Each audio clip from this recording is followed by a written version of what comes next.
Bonjour à toutes et bonjour à tous et bienvenue à ce 46e webinaire Parlons RH, et oui, 46 déjà. Je suis Thomas Chardin, dirigeant de Parlons RH, et j'ai le plaisir ce matin avec vous d'animer ce webinaire dédié à l'expérience collaborateur avec cette question: comment faire passer le service paye de l'ombre à la lumière? On a le plaisir ce matin de recevoir un expert invité en la personne de Jean-Marie Mosiconacci, directeur général de SD Works en France. Bonjour Jean-Marie. Bonjour Thomas. Tu es un habitué des lieux, si je puis dire. C'est la troisième fois que tu viens. J'ai revérifié ce matin en 2 ans. C'est pas mal. 3 sur 46. 6% de nos des webinars. Des webinars. Et donc, tu as bientôt ton mug à ton nom. Merci encore une fois d'être là pour échanger avec notre audience sur cette thématique. Alors, je vous rappelle l'ordre du jour, qui est toujours le même ordre du jour en fait pour les webinars Parlons RH. D'une part, notre expert invité nous présenter de quoi va-t-on parler quand on parle de service paye de l'ombre à la lumière et d'expérience collaborateur. Et après, on verra pourquoi c'est important pour l'entreprise, pour les collaborateurs, pour le service paye, peut-être pour la société au sens large, on verra justement. Et enfin, surtout, on verra comment mettre en place une dynamique qui, je suppose, redonne de la visibilité au service paye. Tout ça illustré de beaucoup d'exemples opérationnels. Enfin, je l'espère, c'est prévu ou pas? Oui, c'est prévu. Alors, juste un point, Thomas. Les webinars, on peut avoir le ras-le-bol des webinars digitales, et j'aimerais que sur ce webinaire-là, je vais aussi vous poser des questions. J'aimerais bien que vous y répondiez. Vous allez voir qu'il y a un petit questionnaire de paye en ligne, questionnaire pardon, en ligne. J'aimerais bien que vous réagissiez aussi sur ce que je dis, est-ce que vous êtes d'accord ou pas, et qu'on puisse échanger entre nous. Voilà. Eh ben, c'est parfait, c'est une magnifique transition, puisque en fait, transition aussi sur les modalités du webinaire, et pour rejoindre le geste à la parole, si je puis dire, de ce que vient de dire Jean-Marie, vous avez une boîte de chat, elle est là pour vous, pour poser des questions à Jean-Marie, mais aussi pour faire des retours d'expérience ou exprimer votre avis, est-ce que vous êtes d'accord, pas d'accord, avec son point de vue sur ce qu'il va nous décrire et sur quoi nous allons échanger ensemble. Vous pouvez aussi, à la fin de ce webinaire, télécharger la présentation qui vous est faite. Et enfin, vous pouvez aussi évaluer ce webinaire, une note de 1 à 5, je crois. Et enfin, vous pouvez aussi émettre des commentaires. Alors, des commentaires sur les axes d'amélioration, ce que vous avez apprécié, ce que vous avez moins apprécié. Et je vous avoue qu'on les lit tous avec beaucoup d'attention pour essayer de se corriger, de s'améliorer. Mais on est aussi preneur des petits messages de satisfaction. Ça fait toujours plaisir et ça nous permet de passer une bonne journée. Puis surtout, ça nous permet de continuer à vous proposer chaque mois de nouveaux webinaires. Voilà pour le timing, on s'arrêtera à 11h45, comme à chaque webinaire, pardon, RH, on essaye de respecter à chaque fois le timing. Encore une fois, n'hésitez pas à utiliser la boîte de chat pour pouvoir échanger avec Jean-Marie. Alors, Jean-Marie, même si ça fait c'est la troisième fois que tu viens, est-ce que tu peux nous redire ce que tu fais et surtout nous redire peut-être qui est SD Works? Très rapidement, donc SD Works, nous sommes une société européenne, le siège est en Belgique.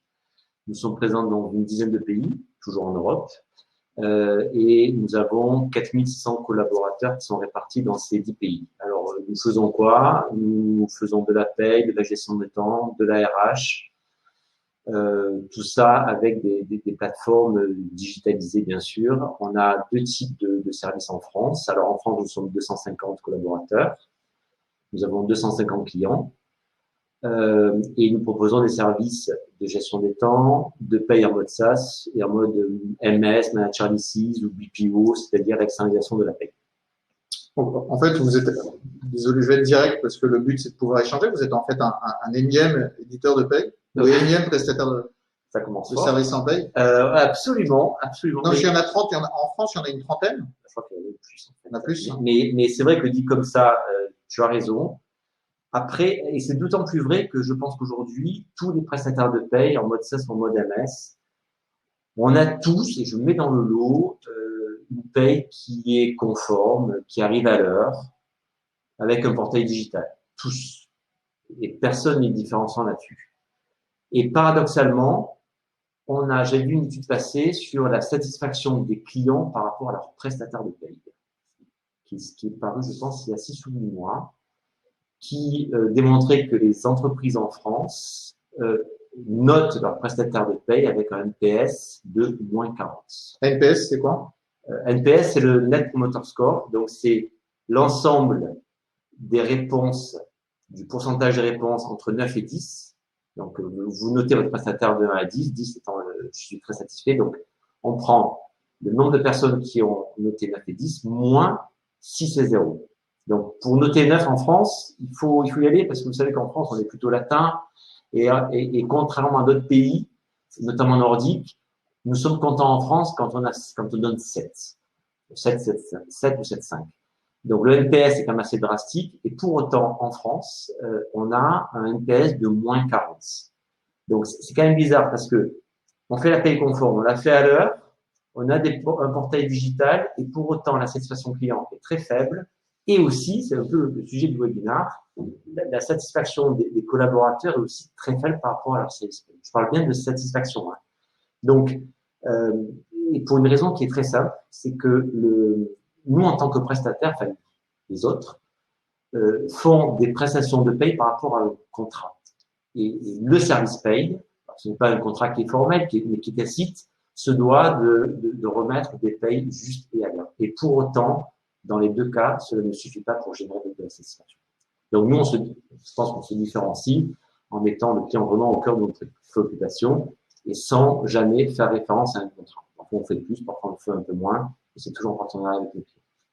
Je vais essayer pour être sûr de bien comprendre. Oui, vous êtes générateur de satisfaction, non pas en rendant le service prévu au contrat, mais en rendant service. Ça serait ça? Ouais, alors vous savez, oui. Je sais pas si la formule est bonne. Oui. Alors la définition de la satisfaction, c'est un sentiment de bien-être et de plaisir. Alors je dis pas qu'on apporte du bien-être et du plaisir. En tout cas, si on regarde la satisfaction pour un client, c'est si on dépasse ses attentes. Nous, c'est ce qu'on essaie de faire. En tout cas, ça fait un bon lien avec le sujet du webinaire, puisque on va voir justement comment le service paye génère de la satisfaction et du plaisir, du bien-être auprès du collaborateur. Le mot est peut-être fort, mais on va essayer. On va essayer. Ok.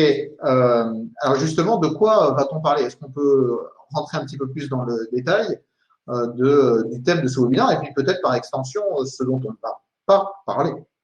Oui, alors aujourd'hui, on ne va pas parler, en tout cas, je ne vais pas parler de talent management, de parcours de mobilité, de soft skills, de hard skills, de compétences, d'entretien, etc.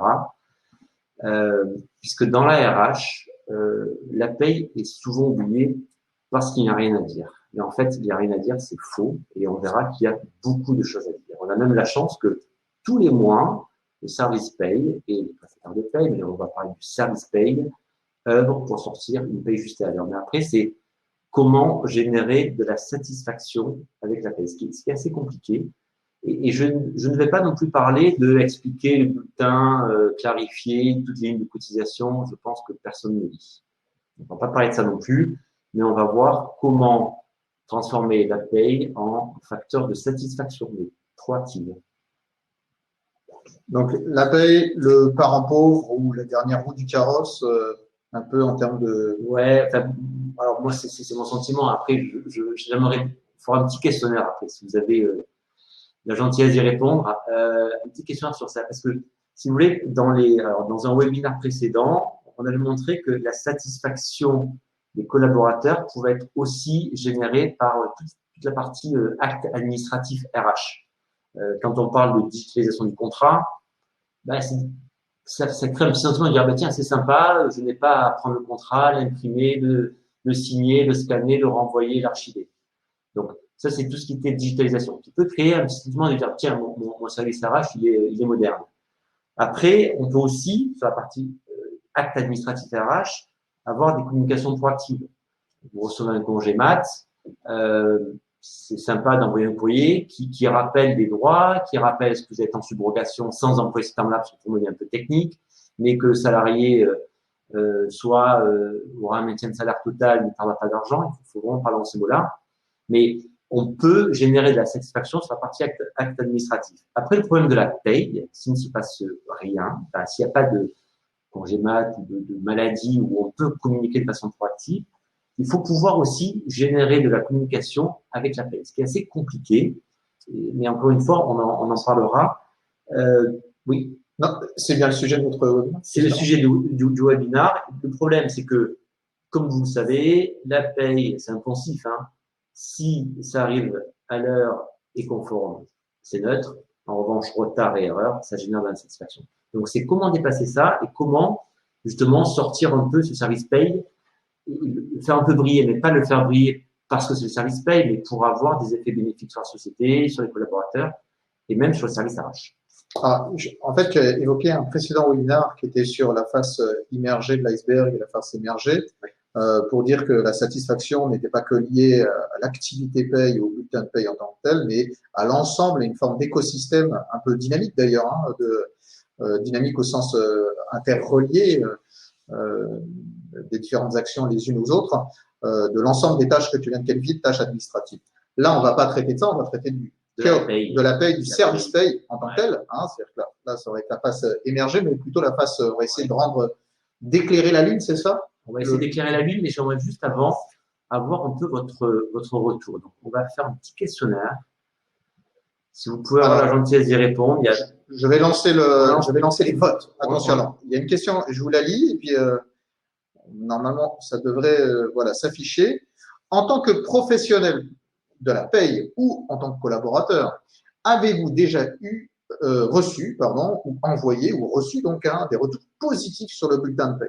Bon, là, si tout le monde dit oui, là, on va avoir un problème sur le webinaire. Je m'en irai, mais j'aimerais vraiment que vous répondiez avec honnêteté, entre guillemets. Voilà, effectivement, quand on est dans un service paye, on a envie de répondre oui à cette question. Oui, non, mais en fait, si vous voulez, nous, alors, juste en attendant que tout le monde réponde, nous, en tant que prestataire de paye, on reçoit des félicitations des clients. Je dis pas tous les mois, mais parfois quand c'est un peu compliqué, quand les clients sont en retard sur le planning de paye, quand on a dû bosser le week-end pour compenser parfois des retards d'envoi de BP, on a des félicitations. Mais on est entre professionnels.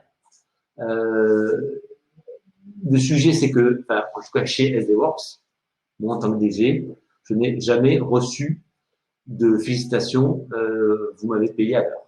Voilà. Alors, non, jamais. 54%, donc la majorité. Merci pour oui, exceptionnellement 27%, c'est la deuxième réponse. Oui, parfois, et donc on peut aussi le noter à 19%, presque une personne sur 5. Je suis pas certain que ce soit forcément représentatif. On a probablement en ligne beaucoup de professionnels de la paie qui font très bien leur métier et qui, en suivant le webinaire, veulent faire encore mieux. Donc, c'est peut-être pour ça que on a ce type de réponse, mais la majorité, c'est non jamais. Est-ce que ça vaut le coup qu'on continue le webinaire? On peut continuer, si vous voulez bien. En fait, pourquoi moi, l'interprétation que j'en fais, c'est que aujourd'hui, la seule com que fait le service de paye, c'est le bulletin. Point barre. Et en fait, le service de paye, le service RH au sens large, se borne à un contrat implicite qui est bon, on vous paye de façon conforme tous les mois. Or, la satisfaction, ce n'est pas que respecter le contrat, c'est aussi dépasser les attentes. C'est un peu comme les prestataires de paye. Les autres restent sur le contrat. Et le respect du contrat ne génère pas de satisfaction. Donc, le point, c'est que on a quand même une chance, c'est que la paye, ça arrive tous les mois. Donc, que peut-on faire pour arriver à générer de la satisfaction proactive? Et qu'un jour, des collaborateurs disent, franchement, mon service de paye, il est top. Ça serait ça. Si on arrive à ça, je pense qu'on aura gagné la bataille. Oui, puis derrière cette démarche-là, me semble-t-il, de la part d'SDWorks, c'est cette volonté de redonner une forme de fierté au métier, de lui redonner toute sa place, toute sa valeur ajoutée. On verra peut-être. Ouais. Ben, en fait, on l'a vu lors du Covid, c'est que on s'est tous confinés. Il y en a qui ont arrêté de bosser. On a eu parfois des conditions de travail assez compliquées en fonction des gens, en fonction de leur lieu de travail. On a tous été confinés. Et pour autant, là, je pense que lors du Covid, on a retrouvé notre essence. On a dit, bon, il faut qu'on y arrive, il faut qu'on arrive à payer, parce que quand on paye les collaborateurs, on paye aussi des foyers, des familles. Et parfois, on oublie un peu le sens de la paye qui est, grâce à nous, mais nous, prestataires, mais aussi nous, service RH, on arrive quand même à accomplir notre mission et à faire que les gens reçoivent leur salaire en temps et en heure, malgré des événements exceptionnels. Donc, c'est un peu ça le point. Et je trouve qu'avec le Covid, on a retrouvé, en tout cas moi dans ma tête, on a retrouvé un peu du sens en disant, on y est arrivé. Et ces questions-là, on est arrivé, on ne se la pose plus, ce qui fait parfois devenir, selon moi, parfois le métier un peu ingrat. Mais avec ce qui s'est passé avec le Covid, où on a eu quand même des gros soucis, enfin, globalement, hein, les services payent. Alors nous, on était plutôt bien équipés on était déjà en télétravail, donc se confiner, c'était très simple, comme beaucoup d'autres prestataires d'ailleurs. Mais les services RH qui n'étaient pas forcément habitués à faire du télétravail, qui ont dû gérer les payes, on s'est dit bravo. Et je trouve qu'on a retrouvé du sens en retrouvant une fonction de paye qui est essentielle dans la vie d'entreprise. Et parfois on oublie. Et effectivement, c'est dommage qu'on attende une crise pour retrouver ce sens-là. Essayons de le faire perdurer. En tout cas, bravo effectivement à tous les professionnels RH, et plus particulièrement les professionnels de la paie qui ont su rester sur le pont et tenir la barre pendant cette période difficile et encore maintenant. Alors, n'oubliez pas que vous avez encore une fois cette boîte de chat. N'hésitez pas à commenter les propos de Jean-Marie et à lui poser des questions. Même des commentaires, sans parler de questions, je ne sais pas ce que vous en pensez. Est-ce que, si vous voulez, on est tous des humains et on aime tous recevoir des petits mails de plaisir, enfin de remerciements. Et je trouve que autant on peut remercier la RH quand il y a eu des choses un petit peu exceptionnelles, autant on en oublie le day-to-day, les activités opérationnelles au quotidien. Et oublier ces gens-là, encore une fois, je trouve que c'est un métier de labeur, parfois un peu ingrat, qui ne récolte pas de remerciements. Je trouve qu'arriver dans une démarche où les collaborateurs remercient le service paye pour certaines coms, certains actes de gestion qu'ils ont fait, je pense que tout le monde y gagne. Voilà. Donc, n'hésitez pas, encore une fois, la boîte de chat qui est là. Alors, c'est OK, il faut, en tout cas, il y a ce métier qui souffre un peu d'un manque de reconnaissance et pourtant, il est particulièrement noble et utile. Mais si on pouvait aller un petit peu au-delà de la réflexion, pourquoi c'est important de valoriser cette activité paye, de mettre le coup de projecteur sur la Lune, enfin sur le service paye en l'occurrence. Déjà, c'est un service qui est à l'ombre. Hein. C'est toujours, comme tu l'as dit, Thomas, un peu la derrière roue du carrosse. C'est malheureux, c'est notre corps de métier, mais bon, c'est comme ça. Mais ce n'est pas inéluctable. Et si vous voulez, souvent, la société, donc on valorise, avec cette approche, on valorise la société. La société au sens de l'entreprise. C'est au sens de l'entreprise. Pourquoi? Parce que souvent, quelles que soient les politiques RH qu'on puisse mener, l'empathie, le management de proximité qu'on puisse avoir, on a toujours quand même un peu une opposition direction collaborateur. Enfin, moi, je trouve, hein, plus ou moins marqué, plus ou moins latent, plus ou moins lancinant, mais il y a toujours quand même, c'est la direction. Voilà. Donc, et puis, on peut avoir aussi au sein d'une société le sentiment d'être un peu lésé. Mais on va pas le dire. On ne va pas le dire. Donc, c'est important pour déjà, je pense, redonner de la transparence dans les modes de gestion d'une société. Après, au niveau du service paye, comme tu l'as dit Thomas, c'est souvent la dernière roue du carrosse, on est souvent dans l'ombre, ah ben c'est normal, on a été payé, ben c'est normal. Hein. Qui a eu la satisfaction d'avoir son bulletin de paie arrivé dans sa boîte aux lettres, dans son coffre-fort et de conduire? Enfin, je pense personne, on l'a vu tout à l'heure. Donc, c'est normal et on nous dit que le service paye, ça doit être vraiment le socle d'une politique RH. Vous pouvez faire tout ce que vous souhaitez, toutes les RH, tous les plans RH que vous voulez. Si vous n'avez pas un service paye qui est béton, on en oubliera après les politiques RH qui peuvent être menées avec succès, mais on n'a pas de socle. Et souvent, ce service paye est donc délaissé. Et puis après, c'est important aussi pour les collaborateurs parce que même avec une politique RH qui est très active, souvent, ça n'arrive pas aux oreilles du collaborateur. C'est-à-dire que le collaborateur peut se demander que fait le service RH. C'est pas forcément visible. Or, le service RH fait beaucoup de choses. Hein. Dans notre société, on fait beaucoup de choses. Mais parfois, il faut aussi le dire. Et si on le dit pas, le collaborateur ne s'en rend pas compte. Et on a de la chance, c'est que la paye arrive tous les mois. Donc, profitons de ce moment qui est banal pour en faire presque, je dis pas un moment exceptionnel, mais pour arriver à le valoriser. Sachant que, en plus, tous les mois, vous avez 85% de vos collaborateurs, tous les mois, qui pensent que votre paye est fausse. C'est une étude qui a été publiée il y a quelques temps aussi. 85% des collaborateurs pensent que la paye est fausse. Et ça, tous les mois. Donc, à un moment, je pense qu'il faut, le moment est venu de faire quelque chose pour montrer le travail de cette équipe et pour montrer aussi, pour valoriser aussi la société et le service. Changer les perceptions des salariés sur le service paye pour renforcer la proximité, pour favoriser la transparence et la communication de l'entreprise, faire preuve de pédagogie, c'est ça, en fait, de rendre visible ce qu'on a un petit peu tendance à oublier, c'est-à-dire que la paye, c'est la vitrine sociale de l'entreprise. Il y a l'ensemble des droits et des devoirs, d'ailleurs, de l'employeur et du salarié sur ce document fortement symbolique. Est-ce que tu as des exemples un petit peu plus concrets, peut-être pour qu'on rentre encore là encore plus un petit peu dans le détail du propos sur cette question-là, sur comment est-ce qu'on peut faire concrètement. Enfin, comment on va le voir après comment on peut faire, mais est-ce que tu as des exemples de ce qui des exemples, enfin, il y en a plein. Hein. Le problème, c'est presque de les trier, de les sélectionner, de les prioriser. Je prends mon cas personnel. Dans mes sociétés précédentes, j'avais un 13e mois. Je ne comprenais pas pourquoi je n'avais pas un 13e mois égal au 12e mois.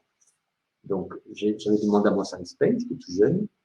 Je n'avais pas compris la réponse. Je me suis dit, bon, je me suis planté, c'est pas grave. Le 13e mois, il arrive, la moindre des choses, c'est d'envoyer, on verra après comment on est, c'est d'envoyer un courrier qui explique pourquoi le 13e mois, comment il est calculé. Pour montrer que, il y a pas, on n'a pas lésé, on s'est pas trompé, on n'a pas payé en plus ou payé en moins, voilà. Autre point, les augmentations de janvier. Je ne sais pas si vous avez vu, mais quand vous avez 3% en janvier, par exemple, parce que si vous avez des augmentations annuelles, nous, c'est ce qu'on fait, on donne 3% à un collaborateur. Si vous avez vu le 3% dans le brut, mais jamais 3% dans le net. Pourquoi? Alors, on se dit, ouais, c'est pas grave, ils se sont trompés, je ne vais même pas les voir. Je ne vais même pas les voir. Mais ça, cette différence du brut du net, c'est pas où je vais la prendre. Parfois, il y a des changements de taux, la mutualité qui augmente, qui baisse, etc. Ça se justifie, ça s'explique. Quand on a des saisies arrêts, ça peut être un peu anxiogène. Donc, nous avons des clients qui ont des populations peut-être un peu précaires parfois et qui sont beaucoup sujets à saisie arrêt. Expliquer qu'il y a un minimum, que ne t'inquiète pas, il y a une saisie arrêt, parce que on a une saisie arrêt, mais nous, on sait qu'on a un problème avec les impôts ou avec le crédit, qu'il y a des choses qui vont arriver en plus de ce que j'ai eu en janvier ou en février. Je peux commencer à m'inquiéter. Si je reçois un courrier de la RH qui dit que voilà, nous allons te prélever, désolé, nous allons te prélever, mais sache que ne t'inquiète pas qu'il y a un minimum, que l'on ne pourra pas te prélever, etc., au cas où. Je pense que ça rend le service paye un peu plus humain et un peu plus proche des collaborateurs. Le passage de non-cadre, enfin, des exemples, le passage de non-cadre à cadre. On est content, hein, on a 10% d'augmentation, mais à la fin, on ne le retrouve pas dans le net. Pourquoi? Donc, je vous parle même pas, quand je prends des vacances, je suis plus payé avec la règle dixième. Donc, il y a plein de choses qu'il faut arriver à communiquer. Et ça, le fait de communiquer, je peux vous assurer que si vous faites ça, les 85% de collaborateurs qui pensent que leur paye est fausse, ça ne sera plus dans votre société. Et ça participe à l'image de la RH, de la proximité, de la transparence, de la politique RH. Donc, des exemples, franchement, il y en a pas. Il y en a pas. Donc, saisie arrêt, 13e mois, passage de cadre, non cadre. Les augmentations de janvier. Augmentation de janvier. Voilà. Effectivement, il y a beaucoup d'exemples. Alors, il y a des questions qui sont posées. Certains thèmes, donc la question, par contre, j'ai du mal à lire. Je crois que c'est la question de Gilles, parce que l'écran est un peu loin et que j'ai des mauvais yeux. Merci Gilles pour la question. Voilà. Certains thèmes posent problème, comme le décompte des différentes absences. Alors ça, c'est en effet hyper compliqué.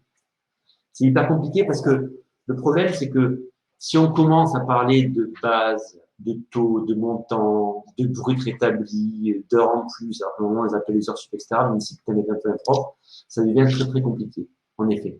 Mais on verra que après, on peut faire des courriers très simples. Alors après, ça dépend un peu de votre système d'information RH, mais on peut faire des courriers très simples. Et en effet, Gilles, je pense que le sujet principal, c'est d'arriver, on le verra après comment, mais d'arriver à, une fois qu'on a le thème, d'arriver à communiquer auprès des collaborateurs sans y passer trop de temps, mais en étant hyper pédagogue. Et c'est ça le point principal, c'est en étant hyper pédagogue et en oubliant le discours technique. Je me rappelle très bien, première fois, je travaillais, donc j'avais 23 ans, j'avais pris des vacances. C'était hier. Ouais, avant-hier. Et j'avais eu la règle du 10e. Donc j'avais gagné plus en vacances que j'étais allé voir le service paye, je pensais qu'il y avait une erreur. Je n'ai rien compris aux explications, vraiment. Je me suis dit, bah, tant pis. Moi, j'avais été, franchement, je pensais avoir été honnête en disant, bah, voilà, vous êtes trompé. Et j'ai dit, tant pis pour eux. Je pense que si quelqu'un m'avait expliqué, de me dire, non, ne t'inquiète pas, c'est normal que, même avec un courrier en disant, tu as pris des vacances, sache que, nous avons comptabilisé tel et tel montant, et c'est normal que tu gagnes plus, ou c'est normal que tu gagnes tant, après, je pense que c'est pas mal. Voilà. Ouais, une information, une explication, une communication sur la règle du 10e qui est effectivement particulièrement complexe et méconnue de la part des collaborateurs. Eric pose la question suivante. La paye n'est que, c'est un commentaire, oui, effectivement. Et la paye n'est que le réceptacle des éléments variables, GTA. Alors, je suis désolé, je vois mal, donc ma lecture est un peu… Ouais. Le fait de faire des audits de charges sociales avec communication des résultats positifs est un bon élément de communication du travail effectué. Alors ça, c'est vrai, mais si je peux me permettre un commentaire, Eric, c'est vrai de RH à RH ou de DRH à DG. Parce que quand on fait des audits de charges sociales, on peut optimiser, on peut minimiser un risque URSSAF, mais je pense que le collaborateur n'est pas forcément le client. C'est-à-dire que quand on fait un audit, le client, c'est qui? C'est le directeur financier, puisqu'il y a un risque URSSAF, c'est le DG, because of risque URSSAF, toujours pareil. Ou bien, c'est aussi le DAF quand on a des surcotisations. C'est le cas, par exemple, vous avez un mandataire social qui est de fait mandataire social. Vous savez, hein, vous cotisez Pôle emploi. Il quitte la société, il se fait licencier, il a cotisé, il n'a pas droit au chômage parce qu'il est mandataire social de fait. Donc ça, il y a des optimisations que l'on peut faire. On peut demander aux URSSAF de rembourser les cotisations indues, prendre une assurance qui coûte plus cher, etc. Mais ça, je trouve que c'est entre experts, entre DG, DAF, DRH. Et je suis pas sûr que l'audit des charges sociales parle aux collaborateurs. Et d'ailleurs, il y a une question de Laure qui pose la question, c'est quoi l'audit de charges sociales mentionné par Eric? Alors, l'audit de charges sociales, il y a deux niveaux. Donc, on se doit de payer des cotisations au juste niveau. Donc, il y a le risque, si vous cotisez moins, vous savez, c'est le risque URSSAF, mais aussi la possibilité, ou le risque aussi, parce que c'est toujours un risque, de cotiser plus. Donc, il y a des sociétés qui font des audits de charges sociales, qui regardent si, vous n'avez pas sous-cotisé, mais aussi si vous n'avez pas surcotisé. Je vous donne un exemple. On a un client, alors c'est nous qui lui avons dit, on n'a pas fait d'audit, nous, mais on s'en est rendu compte. On a un client qui a le siège à Paris et qui a une force commerciale, ils sont à peu près 500. Il y a 400 personnes qui sont sur le terrain, réparties en France, avec un seul établissement, Paris. Donc, depuis 10 ans, cette société paye la taxe transport, le STIF, à des gens qui ne bénéficient pas des transports. Et ça, la paye est juste. Hein. Le contrôleur SAF ne va jamais vous dire vous surcotisez. Ça peut arriver, mais en général, je crois qu'il y a un rapport de 1 à 20 entre les sous-cotisations et les surcotisations par rapport à ce que trouvent les inspecteurs URSSAF. Donc, dans ce cas-là, vous pouvez très bien demander aux URSSAF, pour un petit dossier, de récupérer des indus sur les 3 années et l'année en cours, sur les 3 dernières années. Donc, vous baissez les charges sociales pour l'année d'après et vous récupérez des URSSAF. Donc, c'est ça un peu l'audit des charges sociales. Après, il y a des sociétés qui sont plus spécialisées dans les sous-cotisations, entre guillemets, donc c'est plutôt la partie risque URSSAF. Il y a les deux. Voilà un peu Alors, c'est pas notre métier, hein, mais voilà, je me permets juste de… C'est d'évaluer les surcotisations ou les sous-cotisations et d'évaluer la conformité de la paye. Exactement. Il y a Séverine qui te pose la question, est-ce que vous avez des exemples de courriers? Oui, alors on en a mis certains, mais après on verra comment. Oui. Dans le support, il y en a, c'est ça? Ouais, juste après. Alors, si je retrouve ma souris, c'est bon. Ouais, mais juste après, juste pour répondre à son alors, en fait. Hop. Ouais, je sais pas si vous voyez, je vous ai mis là. C'est pas grave, ça en 2 mots, les modèles de courrier, il y a 2 façons de faire. Soit vous dites, vous faites un courrier. Je prends l'exemple du 13e mois. Vous laissez y arriver, peu importe. Encore une fois, il y a peut-être 40 exemples. Donc, soit vous prenez, je vais prendre l'exemple du 13e mois, soit vous dites à tous les collaborateurs, vous faites un courrier standard qui dit « Cher Inès », bon, ça c'est de la fusion Word, c'est simple. Le mois prochain, on te versera ton 13e mois.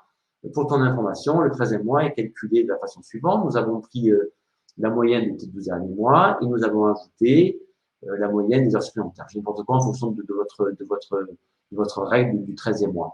Donc ça, c'est le premier type de courrier. Donc ça, c'est simple, c'est une fusion Word. Vous avez un fichier, vous l'envoyez, hyper simple. Et franchement, c'est déjà pas mal, c'est déjà un bon premier point. Pour moi, le mieux, c'est de faire un courrier qui soit un peu plus personnalisé. Chère Inès, nous allons te verser au mois de novembre ton 13e mois qui s'élève à 2 328,38 €. Nous avons pris la somme de tes salaires de base de 2128 et nous avons fait la moyenne et nous avons rajouté les heures supplémentaires que tu as fait divisé par 12 avec le montant du temps, ça revient à un 13e mois de temps, par exemple. Franchement, ça, vous avez toutes les informations de votre SIRH. Vous devrez être capable de faire aussi une fusion Word, de les digitaliser et le mieux, c'est d'envoyer dans le système, dans le coffre-fort électronique.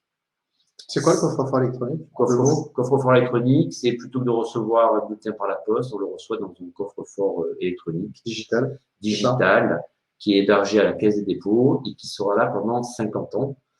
Puisqu'on se doit, en tant que collaborateur, de conserver des bulletins de paye pendant 50 ans. Je crois que nous sommes le seul pays du monde à avoir. Alors, moi qui reporte à des Belges, ça va fait rire des 50 ans. C'est pas complètement bête, puisque 50 ans, quand on commence à travailler, peut-être 20 ans, 18 ans, plus jeune, le temps d'avoir le droit à retraite et on peut se rendre compte qu'il y a un problème jusqu'à 70 ans et ça fait 50 ans. Voilà le pourquoi des 50 ans. Il y a une question de Gilles, toujours, où on a un commentaire. J'aimerais bien avoir ton avis là-dessus avant de passer à la 3e question sur comment faire.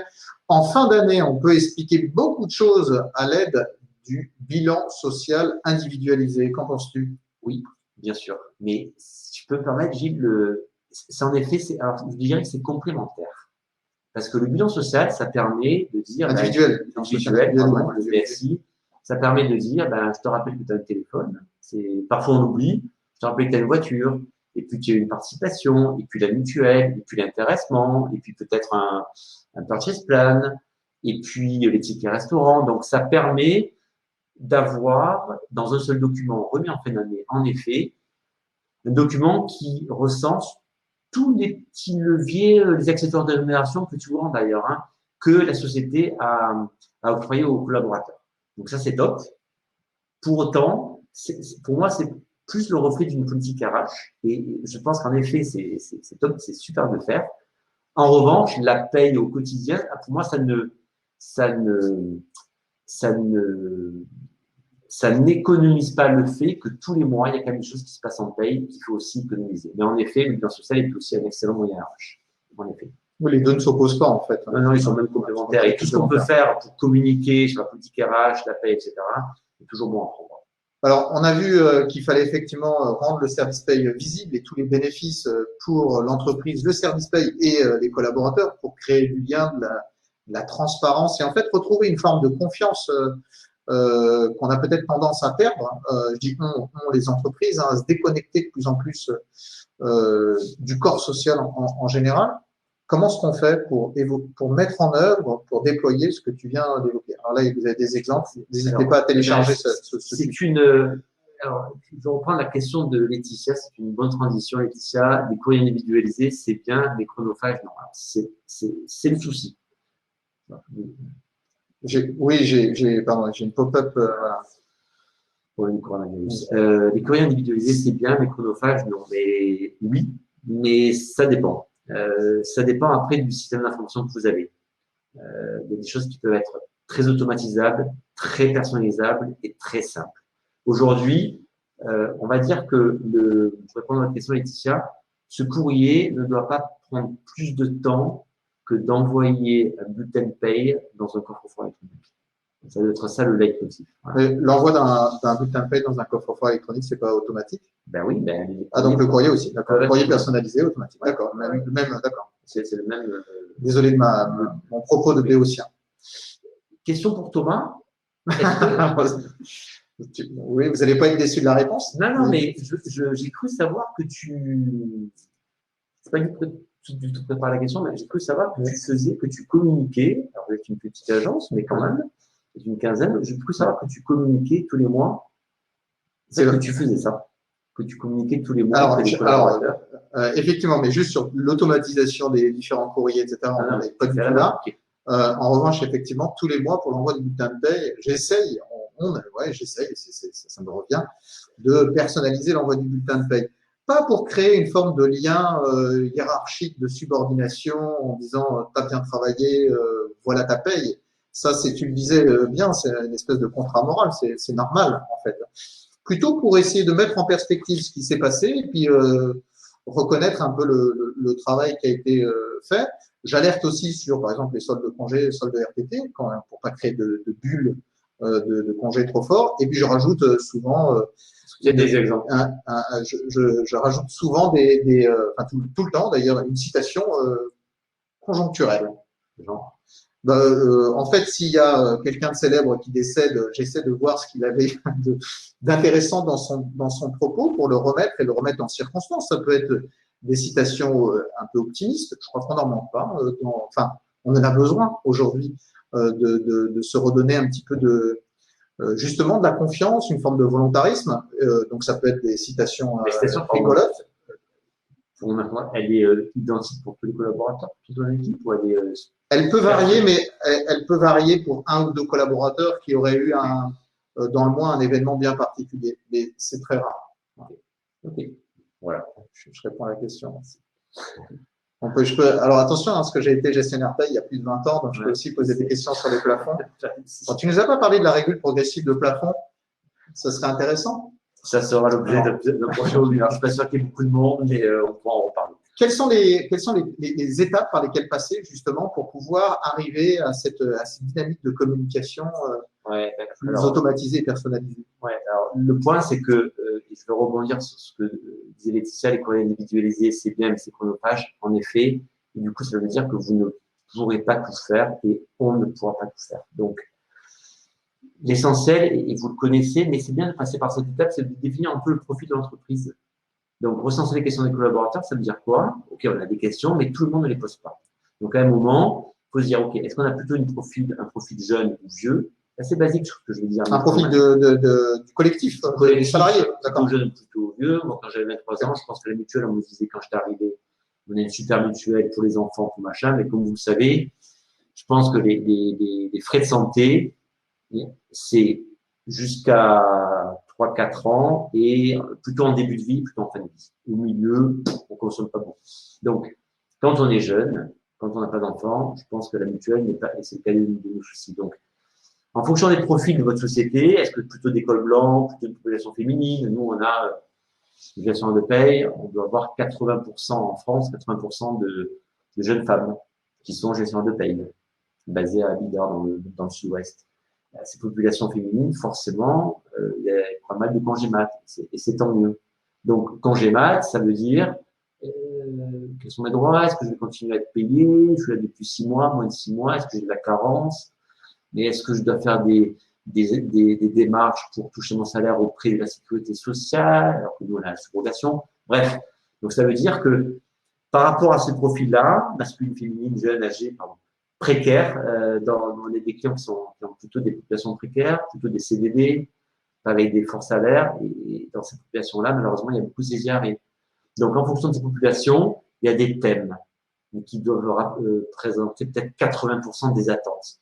Les attentes ne sont pas forcément exprimées. C'est pour ça que quand on dit recenser les questions des collaborateurs, faut aller les chercher. Il faut plutôt aller les chercher et faire un brainstorming au sein de l'équipe pour dire, bon, ok, on a quelques questions, mais il y en a beaucoup qui n'osent pas les poser ou qui se disent, bon, ils se sont encore plantés, c'est pas la peine que j'aille les voir. C'est la réalité.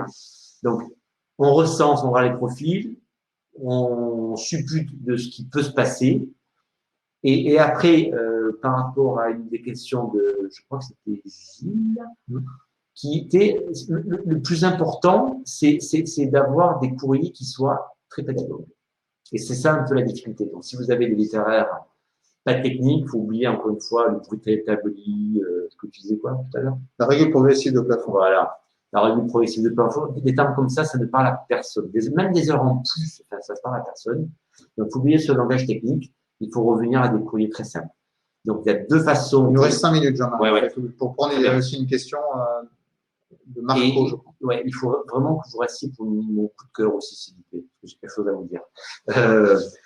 Donc, voilà. Donc, il y a deux types de courriers. Soit c'est simple, c'est le même courrier pour l'ensemble des collaborateurs, mais ça apporte de la valeur. Soit il est plus personnalisé. On parle de son brut, de son net, de ses heures sup, de ses congés, etc.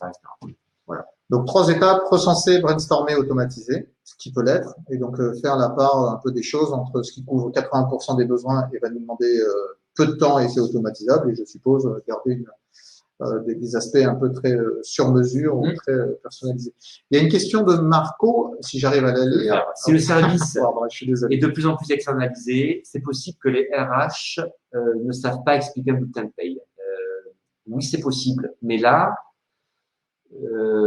si vous avez externalisé, vous devez avoir un système d'information RH. Et si vous avez un système d'information RH, on doit pouvoir, avec le prestataire, faire des modèles de courrier qui sont de façon un contrat, j'imagine, qui sort de votre SIRH. Ben, c'est pareil pour le courrier. Il faut que votre prestataire RH puisse vous apporter ce savoir-faire. Alors, peut-être pas dans l'écriture, chacun a sa forme, hein, chacun a son mode de com, mais au moins dans le savoir expliquer une règle de façon simple et pédagogue. Le taylorisme, alors c'est Alexandre, le taylorisme dans les services RH fait peur. Je pense qu'il fait peur partout d'ailleurs, le taylorisme.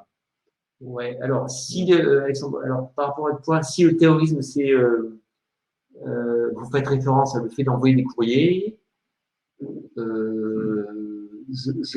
moi, c'est pas du taylorisme, hein, c'est de l'automatisation, c'est pas le truc de travail à la chaîne. Hein. Taylorisme, je te rappelle, c'est du travail à la chaîne, des tâches répétitives, identiques, tous les jours de la semaine, toutes les semaines de l'année. Là, on parle pas de ça. Là, on parle de envoyer des courriers de façon automatique pour apporter de la valeur aux collaborateurs. Donc, en effet, si on s'imagine que vous n'avez pas le bon système d'information RH et que vous devez imprimer, coller les timbres et taper presque à la machine à écrire tous les courriers personnalisés, en effet, il ne faut pas le faire. Et ça, on rentre dans le taylorisme. Mais c'est ce qu'il ne faut pas faire. Et je pense qu'aujourd'hui, tous les prestataires RH, en tout cas, si vous avez un souci, n'hésitez pas à m'écrire. Je propose un système d'information RH qui est digital. Comment, dernière question, et après on passe au coup de cœur, parce que tu as quelque chose à nous dire, je crois, si j'ai bien compris. Comment individualiser un courrier avec plus de 3000 bulletins de paye par mois? Nadège. Nadège, est-ce que vous avez un exemple, par exemple, de ce que vous voudriez communiquer? Je vous laisse reprendre la souris. Alors là, ça va être attention parce que il faut combler, c'est comme à la radio. Le temps de Nadège, si vous avez un exemple, je peux prendre, je vais prendre, mon fil rouge, c'est le 13e mois, moi je le comprends bien, le 13e mois. Chère Inès, virgule, ton salaire, j'ai le plaisir de t'annoncer que ton 13e mois sera versé au mois de novembre. Ton salaire de 2183. Là, vous avez quand même dans la base de données le salaire qui va être calculé. Donc, s'il n'est pas calculé, il faut peut-être attendre le mois de décembre pour dire nous t'avons versé, ça dépend des systèmes d'information, mais nous t'avons versé un salaire. Il a été calculé de la façon suivante. Nous avons pris tes heures supplémentaires de temps. Le nombre d'heures sup, il est dans le système d'information. Donc, c'est comme une fusion Word, c'est comme un contrat. En fait, il me semble que les règles qui sont sous-entendues dans un document, dans un bulletin de paye, qui est un document A4, sont beaucoup plus complexes, beaucoup plus nombreuses que les règles qui sous-tendent un document individualisé propre à un événement bien particulier. Donc, alors, justement, Doug, est-ce qu'on termine toujours les webinaires Parlons RH par deux questions à l'expert invité qui sont quel est ton coup de com' et quel est ton coup de cœur? Alors, quel est ton coup de com' et quel est ton coup de cœur? Les deux, très rapidement, parce que je vais terminer. On a deux clients historiques qu'on aime beaucoup, comme beaucoup de clients, mais ceux-là, on va dire particulièrement, que sont les cinémas Pathé Gaumont et les cinémas UGC. Je je pense que c'est dur pour eux parce que moi, je suis plus allé au cinéma depuis très longtemps, les salles étant fermées. Donc, ce qu'on voudrait faire, alors c'est une petite goutte d'eau, mais on est en train de faire une petite étude sur les SIRH et j'aimerais bien vous envoyer un petit mail. Si vous avez la gentillesse de répondre à notre enquête et à nous donner votre téléphone pour qu'on fasse une petite enquête de 6 minutes, on vous enverra des places de cinéma UJC Pathé Gaumont au choix, en fonction de ce que vous préférez et du cinéma que vous avez à côté. Donc, c'est un petit truc, mais je trouve que c'est une petite initiative sympa, si ça peut un peu les soutenir.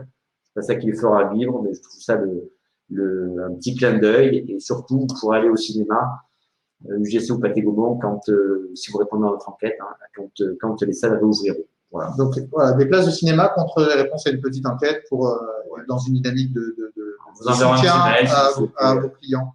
Donc, c'est le coup de com' et le coup de cœur fusionné, en fait, d'une certaine manière. Ben, écoute, merci beaucoup, Jean-Marie. On a dépassé d'1 minute, mais merci infiniment de ta présence ce matin parmi nous. Le dicton ne dit jamais 403 ou jamais 304, mais peut-être à une 4e fois. Je vous invite toujours à évaluer ce webinaire s'il vous a plu, à nous émettre un certain nombre d'axes de recommandation.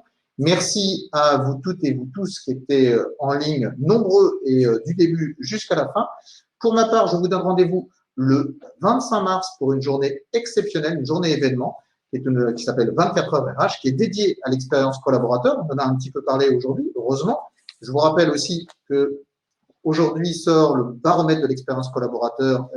Là, c'est Entreprise et Carrières qui fait sa couverture ce matin sur le sujet. J'en profite pour citer nos 6 partenaires du sujet. Je m'excuse de ce prosélytisme, mais ça me semble important, surtout en présence d'un d'entre eux, SD Works, qui est partenaire donc, du baromètre de l'expérience collaborateur. Nous avons 5 autres partenaires, UKG, Cornerstone, le groupe Crédit Agricole SA, les Petits Chaperons Rouges et KPAM. Merci à ces 6 partenaires qui nous permettent de vous proposer un baromètre, une enquête annuelle sur l'expérience collaborateur chaque année, qui est gratuite, que vous pourrez télécharger sur Parlons RH lundi prochain. Et je vous donne enfin un dernier rendez-vous en plus du 25 mars. Je vous donne rendez-vous pour le prochain, le 47e webinaire Parlons RH avec Jean-Louis Bénard, qui est dirigeant fondateur de la société Sociable, le 15 avril à 11 h. Comment assurer, développer, garantir la cohésion et l'engagement des collaborateurs sur le terrain et en distanciel.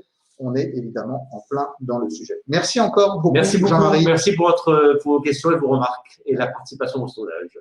Merci à tous et à très bientôt.